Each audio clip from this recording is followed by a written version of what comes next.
Hello, ladies and gentlemen. Eddie Marcus here. Look, this is Saturday morning.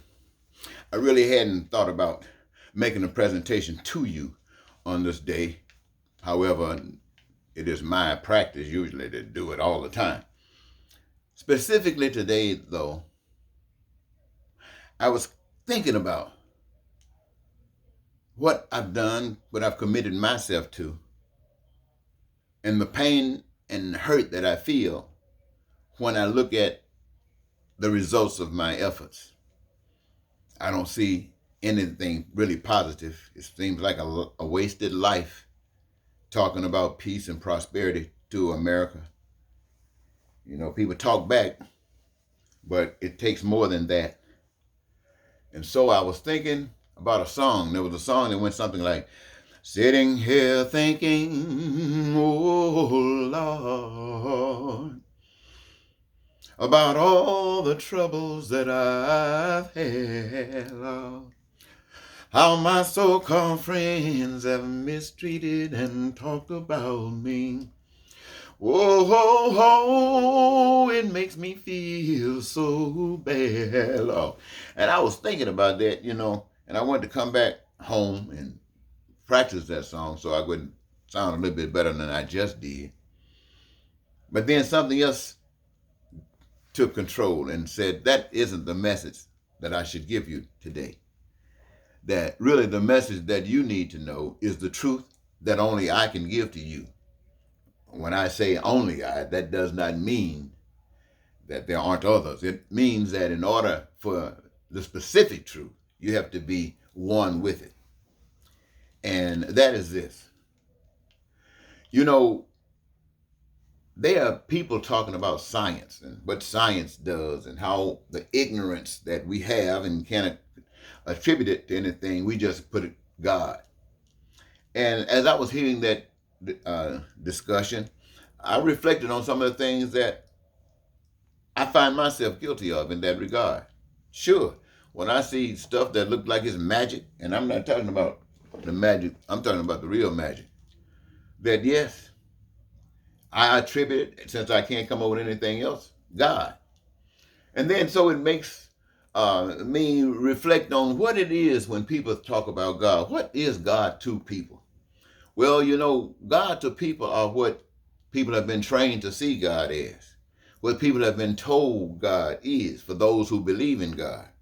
You see, when you take the Bible, for example, in the Bible, you got words that describes an idea that someone is perpetuating throughout the human race and through Christianity. And it says and does exactly what people do. They do it. And they attribute it to something dynamic, something beyond us, God. And they take the churches and the people and bring them into, and you know that process. I don't have to go into that. But here we are, ladies and gentlemen. We have people saying we believe in God. And here today in America, this is the world that we live in. We find people that were believing in God saying we should be over to the left, people who believe in God saying we should be over to the right. And whatever they represent, that's what they are saying about God.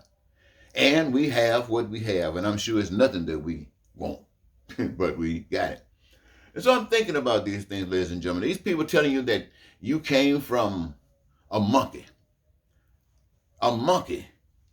You evolved from a monkey.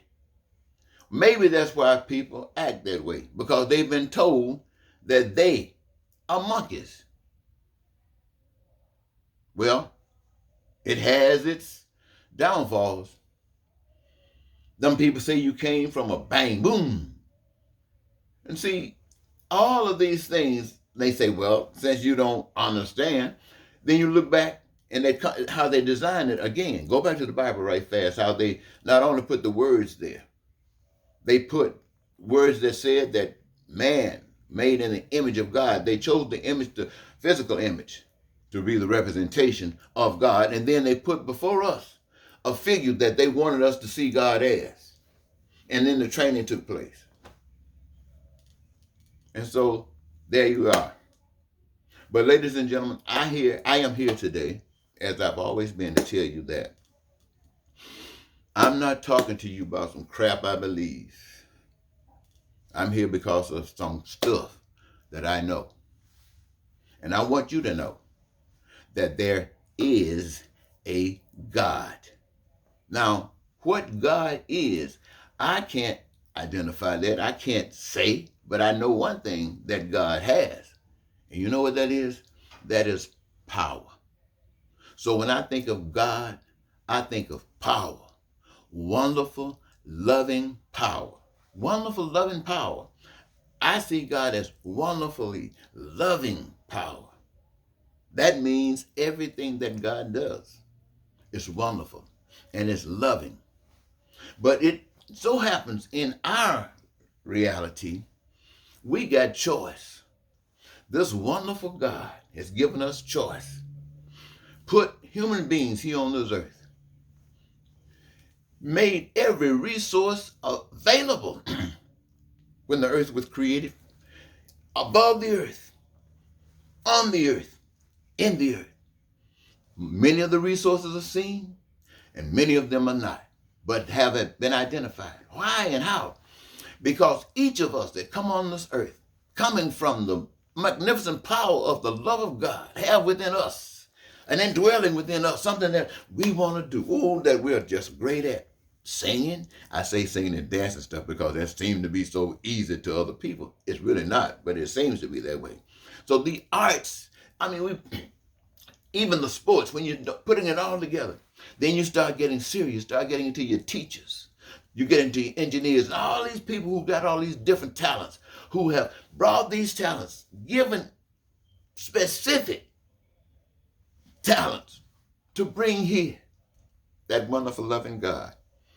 For us to exercise those gifts and talents within this given society for the so wonderful purpose of you. Ladies and gentlemen, all for you. Look at it like this. Your gig is the greatest job you could ever have. And you got it. Who is you? All of you that got it. Every job you got. You're satisfied. And you get a chance to shine. Why? Because you know what you're doing, you love it, and you are giving something to those who need it and want it and are excited about it and thank you and welcome you.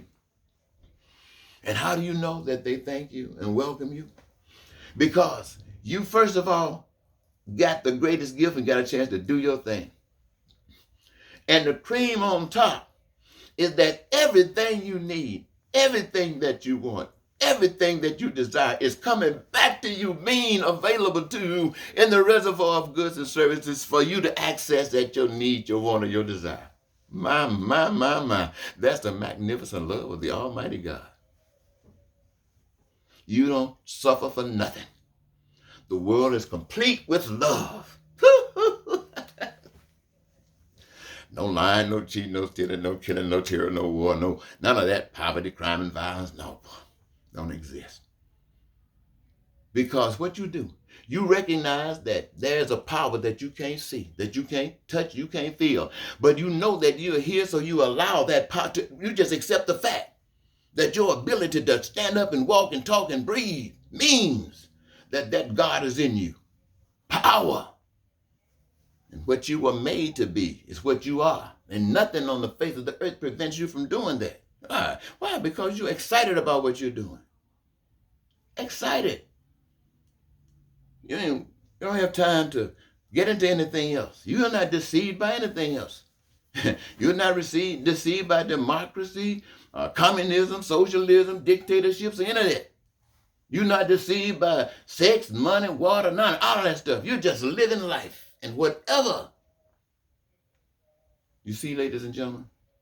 And then, that being the reality of God's way of love, God's way of life, the plan that God has for us as human beings to live on this earth, here in the United States, here in Mexico, here in Guatemala, here in Africa, Asia, wherever people are that are suffering.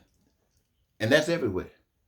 That design was made so that the whole world can be like paradise. Because the God of spirit and power and love lives within us. And this is what we have manifest. Why? Because it's the essence of love. Now, when we lose that, there's going to be some price to pay, because what has happened is that somehow, some way, humans have been deceived into believing that this stuff out here, all the resources, were not made for all.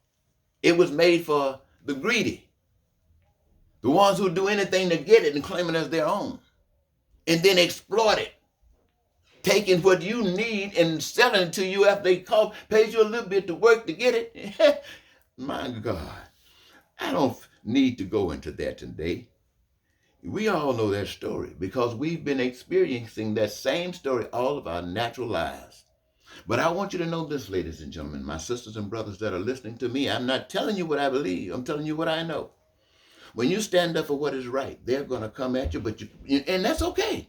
Because when you're standing up for what's right, you are going down into the dark places of society. You are going down into the dungeons of deception and lies and exploitation. You are going down there. That's your purpose. Why? Because you are a light you cannot hide. And when you come in, they're going to try to quench your light. But the more they try, I'm telling you, my friends, the way human beings naturally are, as far as our education goes, we fear a lot of things. Well, when you're standing up for what's righteousness, that fear goes away. And that fear, when that fear goes away, that danger that used to be there isn't danger anymore. It's just a stumbling block that you're finna deal with. What does that mean? That means that what happens, whatever the results are, God has already protected you from it. Does that mean that pain and suffering does not come to it? Especially from the views of others. Of course it does. But from you, it's an altogether thing, different thing. I have gone to prison, ladies and gentlemen. Perhaps let's use something specific, in the Philippines. And do you know the chains that were put on my hands and on my feet? Walking amongst the population, I felt like a king. I felt like the man on the top of the world. Why? Because to me, there was one person that I knew of, one individual that I knew of that would stand up for what's right. And it was right there inside of me. And my body was standing up. And I felt nothing but joy. Now, this joy didn't come from the world. The only thing I can tell you is that it came from God. I'm telling you about the times I said, hey, you just got to be real. And when you be real, now, what does that mean? Does that mean I've been real all the time? No, it doesn't. It means that I have known and then refused because I waited, hoping that something could happen, that we could see this thing together. But I'm coming close to my end of life. I know this for a fact. Why? Because I'm getting to the point that we got to change this way of life now. And so, like, I'm ready to shine. I'm ready to tell you the absolute truth. As I get it, understand it, I'm going to tell it to you. Not trying to, yes, I'm trying to expose the vile sickness. I want you to understand the darkness, where it comes from and how to get rid of it, how simple it is. See, right now you believe in the system, your political persuasion. You believe in a whole bunch of things that guides you. And everything that you believe in denies you the ability to love. Because love says this: every human being on earth is important and special. How do you know that? Because you are. And are you any better than anyone else? Of course not. But you've been trained to believe that you are. So how do you change? How do you change your belief system? Well, you got to start knowing the truth. Now, how do you get to know the truth? I'm going to tell you this, ladies and gentlemen. I'm going to tell you this. I don't know. I don't know. Only when it comes down to the truth, this is what I have learned. The truth is revealed to you. It is revealed to me. This is what I want to say to you. You're not smart enough to just know the truth. You're not smart enough to just know the truth. The truth is too complicated for any of us. This is my evaluation of it, because it sure has been too much for me. But I do walk stand before you today to speak the truth that has been revealed. And it was just revealed to me. Those things that were revealed to me were also proven to me. And so I can stand before you without any doubt. I don't care what anybody say. There is a God. You are breathing God every day, but you don't know it. You have allowed someone to trick you. And I'm saying that because I know I was tricked. So you have to come to that point that you realize that they might just kill you for standing up for truth. And so what will the real one do? Can't wait. Can't wait. You see, then they understand that the walking and the talking that they do is really not for you. That's just one of the benefits of it, that you get a chance to see the light shine. You get a chance to experience that. As people experience Dr. King. You know, Dr. King was a light. And everybody else was walking around in the shadows of the light. And when they took out the light, then everything else just spread it out and became normal again. So what I'm saying to you is that when you become that light, then that's going to come after you, and it's to teach you things. We learned something from Dr. King. But what it truly is a graduation. It's an honor for the one of the light to be exposed to that degree. Because it's like proof. There is no greater love than that one would give their life for what's right. Proof that righteousness, that love is superior to any threat of death. And whereby doing, I'm going to leave that for you to fill in the blank. I know for me, but I'm going to leave that for you. And I'm going to stop here, sisters and brothers, because I got to go eat. I want to thank you so very much for giving me this your time. I hope I've said something to make you feel that, hey, maybe they don't know. Maybe you should start asking questions. Maybe. And maybe. Till next time, goodbye.